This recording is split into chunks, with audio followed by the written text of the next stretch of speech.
At Nathan Phillips Square Sunday, a group of Venezuelan Canadians sing their country's national anthem, wave flags, and shout freedom for Venezuela as they celebrate a large-scale U.S. strike in Caracas Saturday that captured President Nicolas Maduro and his wife to face narco-terrorism conspiracy charges in New York.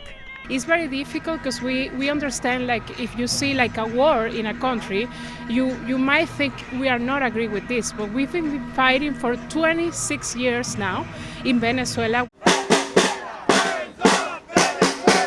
Nonetheless, reactions have been mixed. Demonstrators rallied outside the U.S. consulate in Toronto Saturday afternoon, with some arguing that Trump's move was a violation of international law.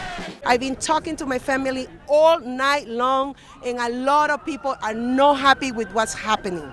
Trump has no power to say he's going to send a commission of people assigned by him to rule Venezuela. But on Sunday, ralliers say this move by the U.S. is what they've been waiting for, a restored hope for a country whose government, they say, has been riddled with corruption.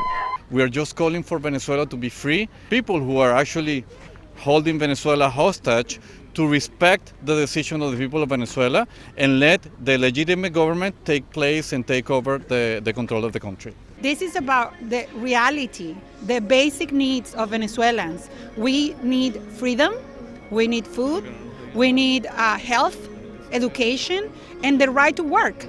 But Luis Vanishot, associate professor of history at the University of Toronto, argues that the strikes against Maduro were just one dimension of what's really at play here. I would say that shoring up U.S. interests in the region, expanding U.S. investments in the Venezuelan oil industry are the underlying motivations for what has happened here. In fact, U.S. President Donald Trump announced Saturday that the U.S. will temporarily run Venezuela and sell large amounts of its oil to other nations. But Vanishot says, as we await a response from the current acting president of Venezuela and its military, rifts may appear in the country. Not just in Venezuelan politics, but in Venezuelan society. This could cause, of course, a deepening of social unrest in the country. And for the region as a whole, I think many Latin Americans are watching with great trepidation. According to Global Affairs Canada, nearly 8 million Venezuelans have either left or fled the country since 2015. And according to protesters here at Nathan Phillips Square, they say they anxiously await what comes next for their country. For City News, I'm Rianne Campbell.